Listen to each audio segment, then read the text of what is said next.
অন্নপূর্ণা যোজনাকে নিয়ে এবার বড় আপডেট সামনে চলে এলো। কারা কারা এই প্রকল্পে ৩,০০০ টাকা পাবেন, কারা পাবেন না, কোন মহিলাদের নাম কাটা যেতে পারে, আর লক্ষ্মীর ভাণ্ডার পেলেই কি সবাই অন্নপূর্ণা যোজনার টাকা পাবেন, এই সমস্ত বিষয় নিয়ে আজকে একটি গুরুত্বপূর্ণ বিজ্ঞপ্তি প্রকাশিত হয়েছে। সবথেকে বড় খবর, আগামী ১ জুন ২০২৬ থেকে মহিলাদের ব্যাংক অ্যাকাউন্টে ৩,০০০ টাকা করে ঢোকানো শুরু হতে পারে। কিন্তু এখানে সবচেয়ে গুরুত্বপূর্ণ বিষয় হচ্ছে, সবাই কিন্তু এই টাকা পাবেন না। একাধিক শর্ত রাখা হয়েছে, আর সেই শর্তে যদি আপনার নাম আটকে যায়, তাহলে কিন্তু লক্ষ্মীর ভাণ্ডার পেলেও অন্নপূর্ণা যোজনার টাকা থেকে বঞ্চিত হতে পারেন। তো আজকের এই ভিডিওতে আমরা আলোচনা করব কারা টাকা পাবেন, কারা পাবেন না, নতুন আবেদন কবে শুরু হবে, লক্ষ্মীর ভাণ্ডারের উপভোক্তাদের আবার আবেদন করতে হবে কিনা, এবং সবথেকে গুরুত্বপূর্ণ, এসআইআর এর নাম কাটা গেলে কি হবে। তো অবশ্যই ভিডিওটি শেষ পর্যন্ত দেখবেন, আর ভিডিওটি বেশি বেশি করে শেয়ার করে দিন, যাতে সবাই এই গুরুত্বপূর্ণ আপডেট জানতে পারেন। আর এই ধরনের আপডেটগুলো নিয়মিত পাওয়ার জন্য চ্যানেলটিকে সাবস্ক্রাইব করে রাখবেন। ফেসবুক থেকে যারা ভিডিওটি দেখছেন, পেজটিকে ফলো করতে ভুলবেন না। দেখুন, প্রথমেই যে বিষয়টা বলা হয়েছে সেটা হচ্ছে বয়সসীমা। অন্নপূর্ণা যোজনায় অন্তর্ভুক্ত হতে হলে মহিলাদের বয়স ২৫ থেকে ৬০ বছরের মধ্যে হতে হবে।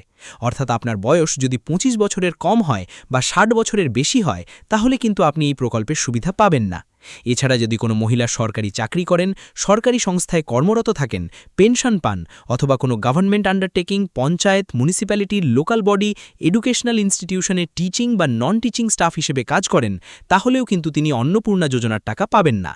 এমনকি যারা ইনকাম ট্যাক্স দেন, তারাও কিন্তু এই প্রকল্পের সুবিধা থেকে বাদ পড়তে পারেন।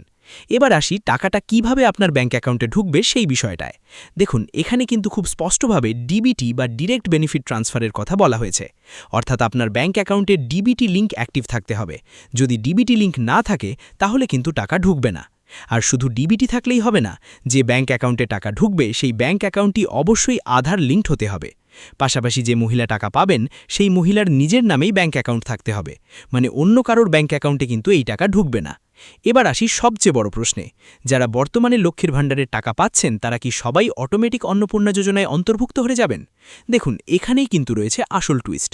প্রথম দিকে মনে করা হচ্ছিল লক্ষ্মীর ভাণ্ডারের সমস্ত উপভোক্তাকেই সরাসরি অন্নপূর্ণা যোজনায় নিয়ে নেওয়া হবে। কিন্তু এখন যেটা তথ্য সামনে আসছে, সেখানে পরিষ্কারভাবে বলা হচ্ছে সবাই কিন্তু চূড়ান্তভাবে এলিজিবল হিসাবে অ্যাপ্রুভ হবেন না। মানে আপনি লক্ষ্মীর ভাণ্ডার পাচ্ছেন মানেই যে অন্নপূর্ণা যোজনার ৩,০০০ টাকা পাবেন, সেটা কিন্তু নিশ্চিত নয়। কারণ এখানে আবার নতুন করে ভেরিফিকেশন হবে।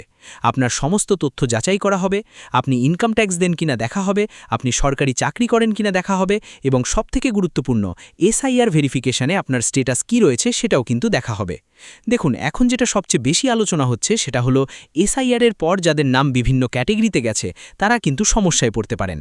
বিশেষ করে যারা অ্যাবসেন্ট, শিফটেড, ডিলিটেড, ডেড অথবা ডিলিটেড আফটার অ্যাডজুডিকেশন ক্যাটেগরিতে রয়েছেন, তারা কিন্তু আপাতত এই প্রকল্পের সুবিধা পাবেন না বলেই জানা যাচ্ছে।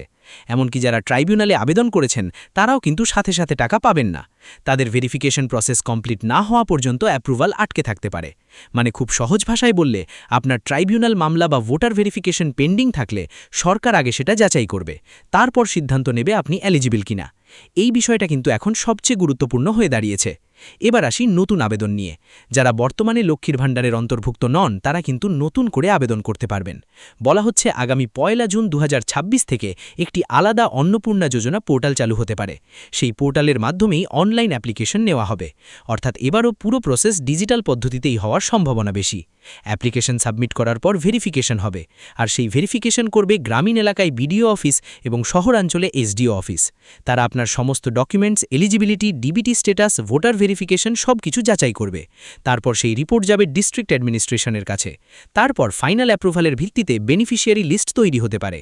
মানে এবার কিন্তু আগের মতো হুটহাট টাকা ঢুকিয়ে দেওয়ার সম্ভাবনা কম। সরকার এবার ভেরিফিকেশন প্রসেস অনেক বেশি স্ট্রিক্ট করতে চলেছে বলেই মনে করা হচ্ছে।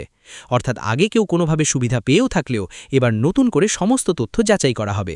যদি ভেরিফিকেশনে দেখা যায় কেউ ইনকাম ট্যাক্স দেন বা নির্দিষ্ট এলিজিবিলিটি ক্রাইটেরিয়া পূরণ করছেন না, তাহলে কিন্তু তার নাম চূড়ান্ত তালিকা থেকে বাদ পড়তে পারে। তো আপাতত অন্নপূর্ণা যোজনা নিয়ে এই ছিল গুরুত্বপূর্ণ আপডেটই। পরবর্তী সময় সরকারিভাবে নতুন কোনো নোটিফিকেশন বা বড় ঘোষণা এলে আমরা অবশ্যই আপনাদের সবার আগে জানিয়ে দেব। ভিডিওটি গুরুত্বপূর্ণ মনে হলে অবশ্যই লাইক ও শেয়ার করবেন, আর এই ধরনের সরকারি আপডেট নিয়মিত পেতে চ্যানেলটিকে সাবস্ক্রাইব করে রাখুন।